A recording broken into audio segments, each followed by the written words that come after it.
బుల్లితెరపై అత్యధిక ప్రేక్షకాదరణ పొందిన reality షోలలో big boss ఒకటి.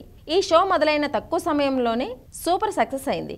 విభిన్నమైన కాన్సెప్ట్స్, కంటెస్టెంట్స్తో అలరిస్తూ ఇప్పటికే 7 సీజన్లు పూర్తి చేసుకుంది. త్వరలో బిగ్ బాస్ సీజన్ 8 ప్రేక్షకుల ముందుకు రానుంది.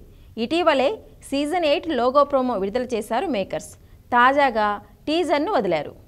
కమెడియన్ సత్య పాత్రతో పరిచయమైన టీజర్లో నాగార్జున వరాలు అందించే జీనీ పాత్రలో కనిపించారు. ఈసారి మరింత ఎంటర్టైన్మెంట్ ఇవ్వబోతున్నట్టు టీజర్ చూస్తే అర్థమవుతుంది.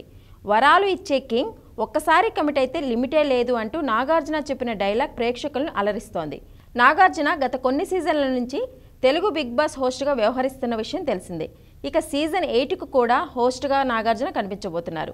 అయితే సీజన్ 8 ఎప్పుడు ప్రారంభమవుతుందనేది మాత్రం అనౌన్స్ చేయలేదు. సెప్టెంబర్ మొదటి వారం నుంచి కొత్త సీజన్ ప్రారంభమయ్యే అవకాశం ఉందనే ప్రచారం జరుగుతోంది. దీనిపై అధికారిక ప్రకటన రావాల్సి ఉంది. మరోవైపు సీజన్ 8 స్టార్ట్ కాకముందే హౌస్ లోపలికి స్టార్ కాస్ట్ వెళ్లబోతున్నట్లు పెద్ద ఎత్తున ప్రచారం కూడా జరుగుతోంది. ఇందులో Vishnupriya, Rithu Chowdary, Amrutha Pranay, Bunchik Bablu, YouTuber Anil, Yadamaraju, Kayyum Ali, Sonia Singh big boss season 8 కంటెస్టెంట్స్గా ఎంపికైనట్లు సమాచారం. అంతేకాకుండా మరికొందరు పేర్లు కూడా సోషల్ మీడియాలో వైరల్ అవుతున్నాయి. అందులో ముఖ్యంగా వేణుస్వామి, క్రికెటర్ అర్జున్, అబ్బాస్, నటుడు రోహిత్ ఇలా పలువురు పేర్లు చాలా రోజుల నుంచి వినిపిస్తున్నాయి. అయితే బిగ్ బాస్లో పాల్గొనే కంటెస్టెంట్స్ ఎవరు అని తెలియాలంటే ఇంకొన్ని రోజులు వేచి చూడాల్సిందే.